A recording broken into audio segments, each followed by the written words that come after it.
শ্রীমদ্ ভাগবত আমাদের সন্দেশ দিলেন, জানালেন। এই শ্লোকের মধ্যে বিশাল ব্যাখ্যা রয়েছে, নিগমকল্পতরু গলিত ফলম।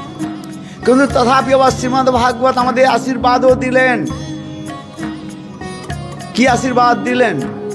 যদি কেউ সরল চিত্তে ছল কপট রহিত হয়ে সন্ত মহাত্মার নিকট শরণাপন্ন হয়, তাহলে ভগবান আর সন্ত মহাত্মের কৃপাতে এত দুরূহ বস্তুকে তিনি অনুভব করতে পারবেন। এতে কোনো সন্দেহ নাই, কেবল সরল হতে হবে। এই জন্য ভক্তিবিনোদ ঠাকুর বলে, সরল হইলে গোলার বিচার বুঝিয়া লইবে। যিনি ছল কপট তিনি বুঝতে পারবেন না, এই জন্য সরল। বৈষ্ণবগণ হলেন তারা সরল, তারা কোনো কপটতা রাখেন না, ছল কপটকে তারা আশ্রয় দেন না। যদি আমরা সরল না হতে পারি, তাহলে আমরা এই সকল বিষয়গুলিকে বুঝতে পারবো না।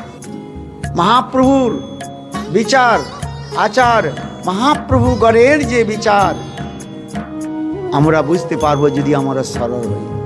কপট কাকে বলে?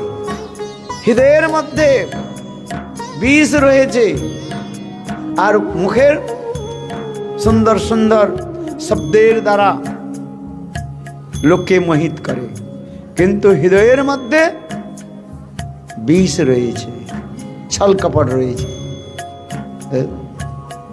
এই জন্য এগুলোকে বলা হয় খল জাতি।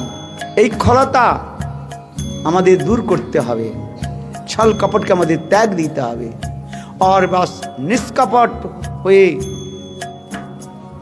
গুরু বৈষ্ণবের চরণে নিজেকে সমর্পিত করতে হবে, তার কাছে বসতে হবে।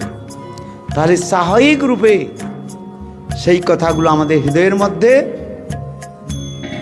প্রকাশিত হবে।